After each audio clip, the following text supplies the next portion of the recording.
ପିଲାମାନେ ନମସ୍କାର। ଆପଣମାନଙ୍କୁ ଚ୍ୟାନେଲ ଆମ ଓଡ଼ିଶା ଓ ଆମ ସାହିତ୍ୟକୁ ସ୍ୱାଗତ।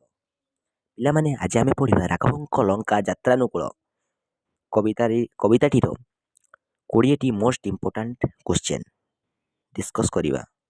Show very most important for exam.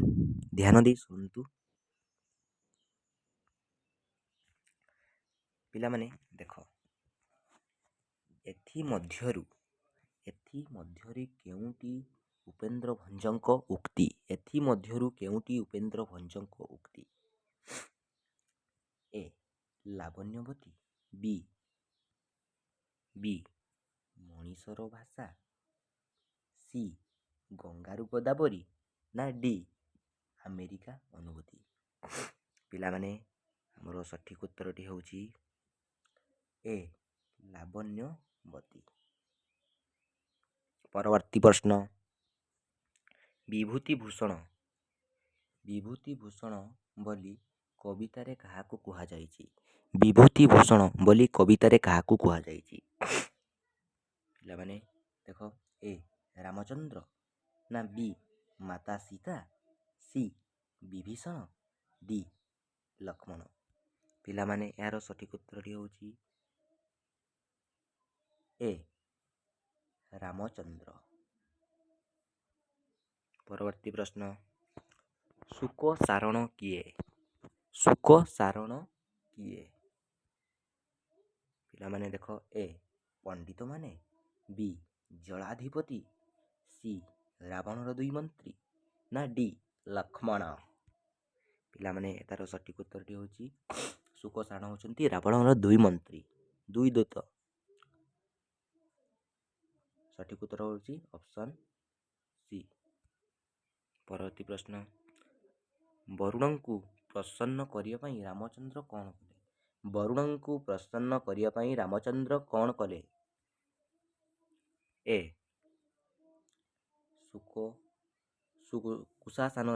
କୁଶାସନରେ ଅନଶନ ବ୍ରତ ଆରମ୍ଭ କଲେ, ବି. ପୂଜା ଆରମ୍ଭ କଲେ, ସି. କିଛି ଦିନ ଅପେକ୍ଷା କରିଥିଲେ, ନା ଡି. ଯୁଦ୍ଧ ଆରମ୍ଭ କରିଥିଲେ? ବରୁଣଙ୍କୁ ପ୍ରସନ୍ନ କରିବା ପାଇଁ ରାମଚନ୍ଦ୍ର କ'ଣ କରିଥିଲେ? ଆମର ସଠିକ ଉତ୍ତର ହେଉଛି ଅପସନ୍ ଏ. କୁଶାସନରେ ଅନଶନ ବ୍ରତ ଆରମ୍ଭ କରିଥିଲେ। ପରବର୍ତ୍ତୀ ପ୍ରଶ୍ନ, କବି ସମ୍ରାଟ କେଉଁ ଶତାବ୍ଦୀର ଶେଷ ପର୍ଯ୍ୟାୟରେ ଜନ୍ମଗ୍ରହଣ କରିଥିଲେ? କବି ସମ୍ରାଟ କେଉଁ ଶତାବ୍ଦୀର ଶେଷ ପର୍ଯ୍ୟାୟରେ ଜନ୍ମଗ୍ରହଣ କରିଥିଲେ? ଆମର ଅପସନ୍ ଏ. ପଞ୍ଚଦଶ ଶତାବ୍ଦୀ, ଅପସନ୍ ଏ. ସପ୍ତଦଶ ଶତାବ୍ଦୀ, ଅପସନ୍ ବି. ପଞ୍ଚଦଶ ଶତାବ୍ଦୀ, ଅପସନ୍ ସି. ଷୋଡ଼ଶ ଶତାବ୍ଦୀ, ଅପସନ୍ ଡି. ଅଷ୍ଟଦଶ ଶତାବ୍ଦୀ? ପିଲାମାନେ ସଠିକ ଉତ୍ତର ହେଉଛି ସପ୍ତଦଶ ଶତାବ୍ଦୀ। Answer option A. ପରବର୍ତ୍ତୀ ପ୍ରଶ୍ନ, ଉପେନ୍ଦ୍ର ଭଞ୍ଜ କେଉଁ ମନ୍ତ୍ର ଜପ କରି କବିତ୍ୱ ଲାଭ କରିଥିଲେ? ଉପେନ୍ଦ୍ର ଭଞ୍ଜ କେଉଁ ମନ୍ତ୍ର ଜପ କରି କବିତ୍ୱ ଲାଭ କରିଥିଲେ? ଏ. ହରିନାମ, ବି. ଶିବନାମ, ସି. କୃଷ୍ଣ ନାମ, ନା ଡି. ରାମ ତାରକ ମନ୍ତ୍ର? ପିଲାମାନେ ଆମର ସଠିକ ଉତ୍ତରଟି ହେଉଛି ରାମ ତାରକ ମନ୍ତ୍ର, ଅପସନ୍ ଡି। ପରବର୍ତ୍ତୀ ପ୍ରଶ୍ନ, ରାଘବଙ୍କ ଲଙ୍କା ଯାତ୍ରାନୁକୂଳ କବିତାଟି କବି ସମ୍ରାଟଙ୍କର କେଉଁ କାବ୍ୟର 40 ଛନ୍ଦରୁ ଆସିଛି? ଭଲସେ ଦେଖ ପିଲାମାନେ, ଇମ୍ପୋର୍ଟାଣ୍ଟ କ୍ୱେଶ୍ଚେନ୍। ରାଘବଙ୍କ ଲଙ୍କା ଯାତ୍ରାନୁକୂଳ କବିତାଟି କବି ସମ୍ରାଟଙ୍କ କେଉଁ କାବ୍ୟର 40 ଛନ୍ଦରୁ ଆସିଛି? Option A. କେଉଁଠି ବ୍ରହ୍ମାଣ୍ଡ ସୁନ୍ଦରୀ, ବୈଦେହୀଶ ବିଳାସ, ସୁଭଦ୍ରା ପରିଣୟ, ପ୍ରେମ ସୁଧାନିଧି? ପିଲାମାନେ ଆମର ସଠିକ ଉତ୍ତରଟି ହେଉଛି ଅପସନ୍ ବି. ବୈଦେହୀଶ ବିଳାସ। ପରବର୍ତ୍ତୀ ପ୍ରଶ୍ନ, ଡି. ବୈଦେହୀଶ ବିଳାସ କାବ୍ୟଟି କେଉଁ ଆଦିବର୍ଣ୍ଣ ନିୟମରେ ବର୍ଣ୍ଣିତ? ବୈଦେହୀଶ ବିଳାସ ଆଦି କାବ୍ୟଟି କେଉଁ ଆଦିବର୍ଣ୍ଣ ନିୟମରେ ବର୍ଣ୍ଣିତ? Option A. ଅପସନ୍ ବି କ। ପିଲାମାନେ ଏଠି ମିଷ୍ଟେକ୍ ହେଇଛି, କ ଲ ହେଇଯାଇଛି। ଅପସନ୍ଟି ହେଉଛି କ। ସି ସ, ଡି ସ। ସଠିକ୍ ଉତ୍ତରଟି ହେଉଛି ପିଲାମାନେ ଆମର ବ। ଥଣ୍ଡା ହେଇଛି ପିଲାମାନେ। ରାବଣ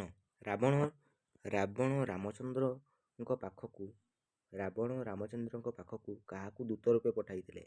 ପିଲାମାନେ ପ୍ରଶ୍ନଟି ଆଉଥରେ ଉଲଟେଇକି ପକା ହେଇଛି। ରାବଣ ରାମଚନ୍ଦ୍ରଙ୍କ ପାଖକୁ କାହାକୁ ଦୂତ ରୂପେ ପଠାଇଥିଲେ? କାହାକୁ ଦୂତ ରୂପେ ପଠାଇଥିଲେ?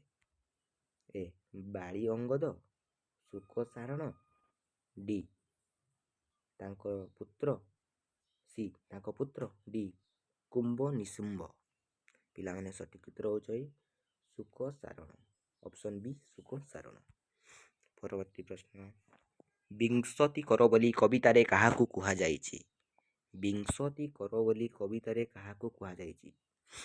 ପିଲାମାନେ ବିଂଶତି କର, ଏ ରାମଚନ୍ଦ୍ର, ବି ରାବଣ, ସି ବାଳି ନା ଡି ଲକ୍ଷ୍ମଣ?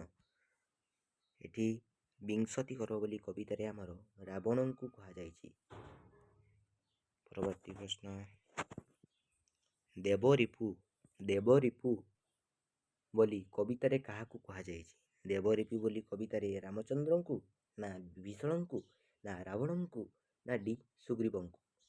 ସଠିକ୍ ଉତ୍ତର ରହିଛି ପିଲାମାନେ ଦେବରିପୁ ବୋଲି କବିତାରେ ଆମର କୁହାଯାଇଛି ରାବଣଙ୍କୁ କୁହାଯାଇଛି ଦେବରିପୁ ବୋଲି। ପରବର୍ତ୍ତୀ ପ୍ରଶ୍ନ, ଅଙ୍ଗଦର ପିତୃବ୍ୟ କିଏ ଥିଲେ? ଅଙ୍ଗଦର ପିତୃବ୍ୟ କିଏ ଥିଲେ? ଏ ସୁଗ୍ରୀବ, ବି ବିଭୀଷଣ, ସି ବାଳି, ଡି ରାବଣ। ଅଙ୍ଗଦର ପିତୃବ୍ୟ କିଏ ଥିଲେ? ଅଙ୍ଗଦର ପିତୃବ୍ୟ ଥିଲେ option A Sugriva. Option A Sugriva. ପରବର୍ତ୍ତୀ ପ୍ରଶ୍ନ,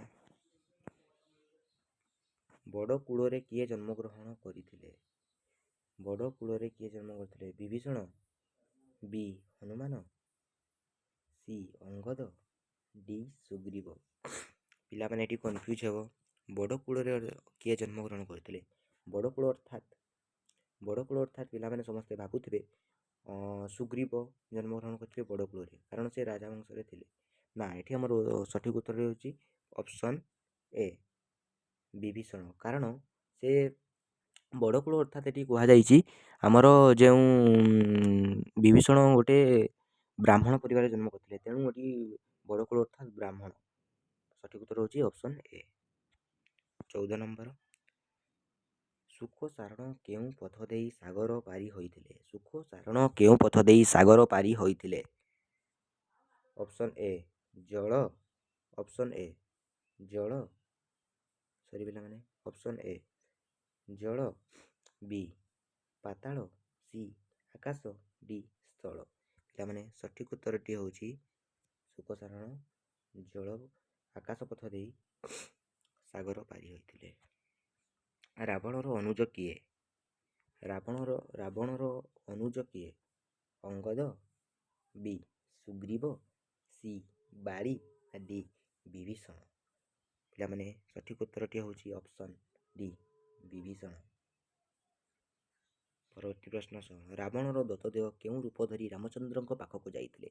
ରାବଣର ଦତ୍ତଦେୟ ଅର୍ଥାତ୍ ରାବଣର ଦୁଇ ଦୂତ କେଉଁ ରୂପ ଧରି ରାମଚନ୍ଦ୍ରଙ୍କ ପାଖକୁ ଯାଇଥିଲେ? ଅପସନ୍ ଏ ବଗ, ବି ବତକ, ସି କାଉ, ଡି ହଂସ। ପିଲାମାନେ ଏହାର ସଠିକ୍ ଉତ୍ତରଟି ହେଉଛି ଅପସନ୍ ବି ବତକ ରୂପ ଧରି ରାମଚନ୍ଦ୍ରଙ୍କ ପାଖକୁ ଯାଇଥିଲେ ସମୁଦ୍ର ପାର ହୋଇ। ଏକ ଶଙ୍ଖ କେତେ କୋଟି? ଏକ ଶଙ୍ଖ କେତେ କୋଟି? ପିଲାମାନେ ଏକ ଶଙ୍ଖ କେତେ କୋଟି? ଆମର ଅପସନ୍ ଏ ଲକ୍ଷେ, ବି 100, ସି 1000, ଡି 10।